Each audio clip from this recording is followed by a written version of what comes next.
The recent iPhone models all come with multiple lenses on the back of the iPhone. So in this video, I'm going to show you how these lenses work and when you should choose each one of them to get the best images possible.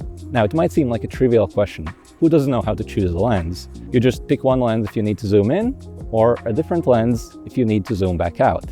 But actually, there's a lot more to it, because depending on which lens you choose, you can completely change the perspective of your photos. In fact, lens choice is one of the most underutilized tools in photography. And in this video, I'm going to show you how, depending on which lens you choose, you can create the kind of images that the human eye could never see.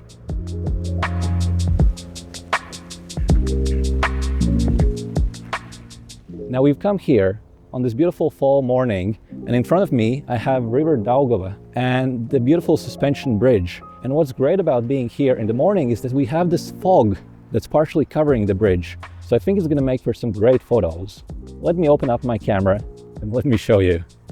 So when I open the camera, by default, it opens in 1x view. It's the wide angle view. And you can see at the bottom of the screen, it says 1x. And look at that view. That looks absolutely stunning. So I'll go ahead and take my first shot. It's just so beautiful how that sun shines through the fog. Now there's a little trick here. If I tap my finger on 1x again, watch closely what happens. It shifted to 28mm or 1.2x. And if I do it again, it shifts again to 35mm. So if I just tap my finger on that 1x, I can sort of switch between three different options for 1x lens. But I would advise you against using this option because the default 1x, which is 24mm for this iPhone, is going to give you the best result. It's going to give you the best image quality. So just stick to that option. Now, next to that, to the left, we have the 0.5x. So if I tap my finger on that, all of a sudden I get a much wider view. But this is already too wide. It just takes in all this foreground, all this messy grass that I don't really like. So it's not the best choice for this photo. Now the 0.5x can be a great choice if you have a beautiful foreground, but that's not what I have now. So instead, let me switch over to the 2x lens and look at that. That's just spectacular. So I'm going to adjust the composition slightly so I don't want to include any of that grass at the bottom right corner. So frame this according to the rule of thirds, and that is just fantastic. But now we have one more lens option, the 5x. So I'm going to tap on that and look at how close we are. That's an entirely different image. So I'll frame it up a bit differently and grab a couple of shots of the beautiful bridge in the fog. Just can't get over how beautiful this looks. Now, one thing you'll notice is that the phone seems to shake a lot in 5x, and that's to be expected because I'm zoomed in so much. Any small movement of my hands translates into a lot of movement in the shot. So if you're shooting with 5x, that's just something to be mindful of, and you need to try to keep your hands as steady as you possibly can. Now there's one more trick. If I now tap and hold my finger on the 5x, you'll see this wheel come up, and here I can kind of dial it back and forth, left and right, and choose any zoom level. So I could choose 1.9x, for example. Now that's not something I would recommend because the default zoom options that your iPhone has, for example, for this iPhone is the 0.5, 1, 2, and 5x. Those are always going to give you the best image quality. But if you select any other value, such as 1.9x or 2.1x, it's always going to work a little bit worse than the 2x. So as much as possible, try to stick to the predefined zoom levels, which are the levels you're going to see on the screen of your iPhone. Now, all of this is relatively simple. If you want to get closer, you select the 5x lens or the 2x, or if you want to get further back, you use the 1x or the 0.5x. Everyone knows that. But now, let's take things to the next level. So for this next example, I'm going to show you how, depending on which lens you choose, you can completely change the perspective in your photos. You're going to be blown away, I promise.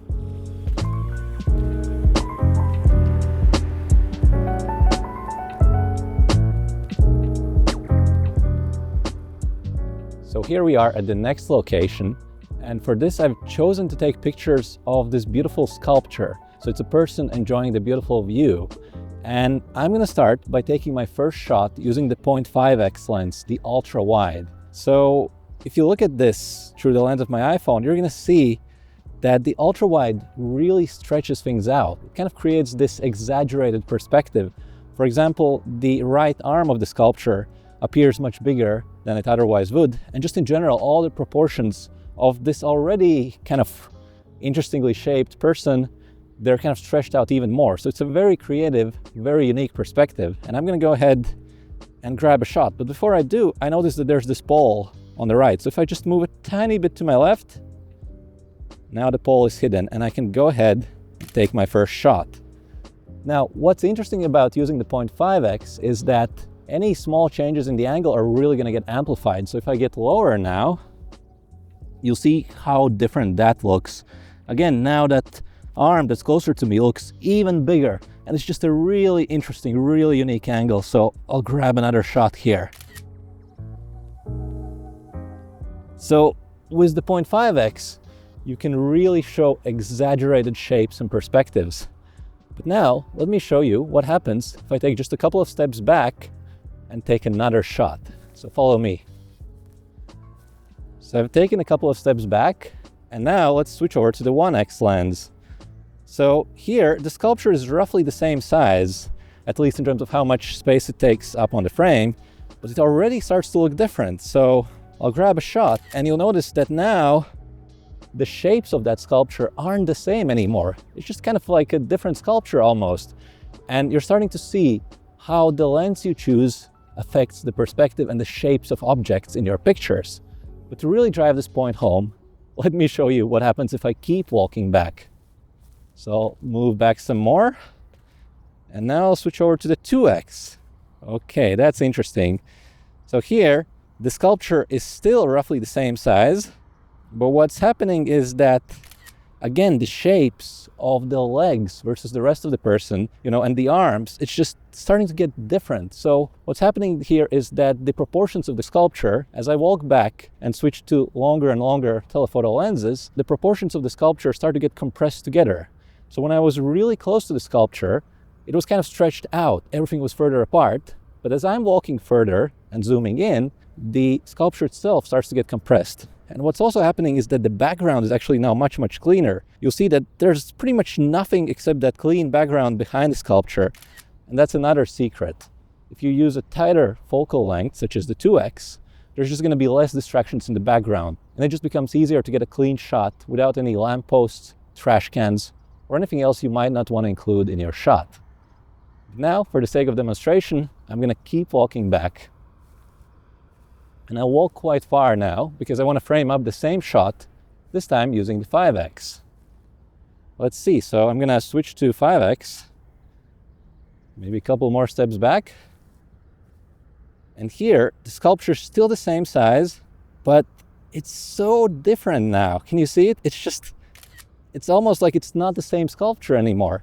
And that's how much the perspective changes depending on which lens you choose. So if you look at these images side by side now, you'll see that in the 0.5x image, everything is kind of stretched out more. So that arm that's closest to me appears really, really big, whereas the legs of the sculpture appear much, much smaller. So it really changes the relationship between the arms and the legs of the sculpture. Whereas on that image on the right, instead of stretching the scene out, everything is compressed together. So it appears that those shoulders and the arms of the person and the legs are so much closer together, and they appear to be about the same size now. So we're literally changing what the sculpture looks like simply based on which lens we choose. That is the power of perspective, and that's why lens choice is such a big deal. But it doesn't stop there. There are a couple more differences that I'd like to point out.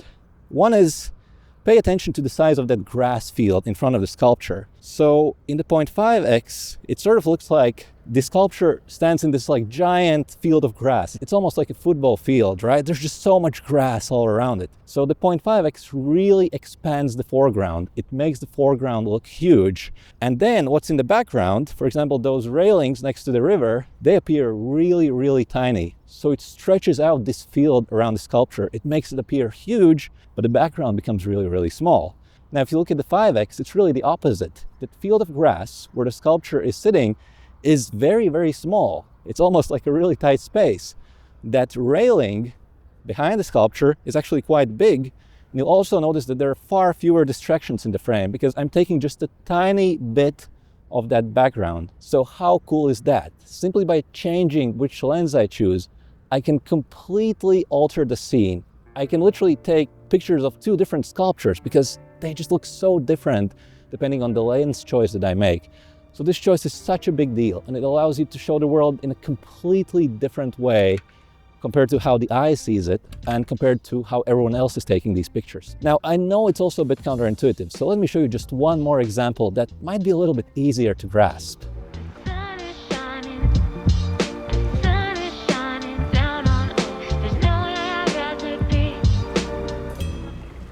Now, just moments ago, we took those beautiful shots of the sculpture in the fog. And if you look around now, all the fog has cleared. And this shows the importance of timing in photography.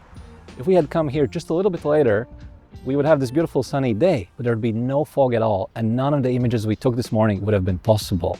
So that's why it pays to wake up early. And that's why timing is so important in photography.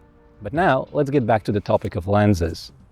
A common situation you might find yourself in is when you're traveling with a friend and perhaps you want to take a picture of your friend next to a landmark. And this is another example where lens choice and compression can play a huge role in the kind of shot you get.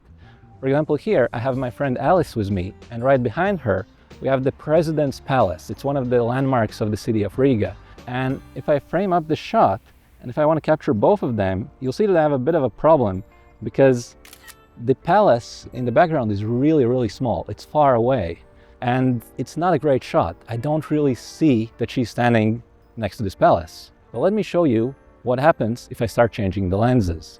Now, if I move a little bit closer and switch to 0.5x, that problem is even more pronounced. You can barely see the castle. But based on what we just learned about the different lenses, there's a trick you can do. You can start walking back, and as you walk back, you can switch to another lens. So let's say if I switch to the 2x, you'll see that now the castle is already much, much bigger. So Alice is still about the same size inside the frame, but the castle now stands out a lot more. But watch what happens if I walk back even further and then switch to the 5x lens. So just a couple more steps. And in fact, I think I'm going to need to sit down here. So let me try that. Now, that's a completely different shot. Look at that. So we have Alice posing on one side of the image, and behind her, we have the castle of Riga. And this time it's much, much, much bigger. Previously, you could barely see the castle. It was so far away. But now, thanks to the power of compression, I can make that river look much narrower. I can take that background that's far, far away, and I can make it so much bigger using the 5x lens. And that is the power of the lenses. It doesn't just allow you to get closer or further away. It allows you to completely change the perspective in your images. And you can literally change how big the background and how big the foreground of your image is. So if you want the biggest foreground possible and a small background, you'd use the ultra-wide angle lens. Or if, like in this case, you want to make the background as big as possible, then you'd use the 5x or the telephoto lens. And that way, the background is going to look absolutely huge and the foreground is going to be relatively smaller. You have that kind of power based on which lens you choose. How cool is that?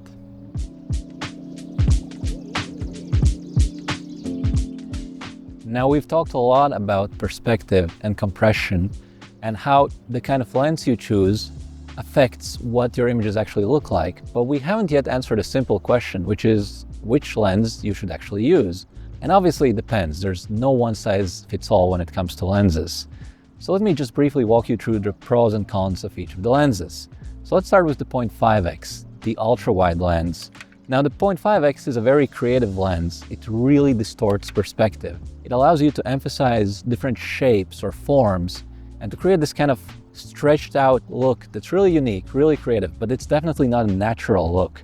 The 0.5x can also be great for emphasizing foreground. So let's say you find yourself in a situation where you have a really beautiful foreground and you want to make it as big as possible. Well, that's when you'd use the 0.5x.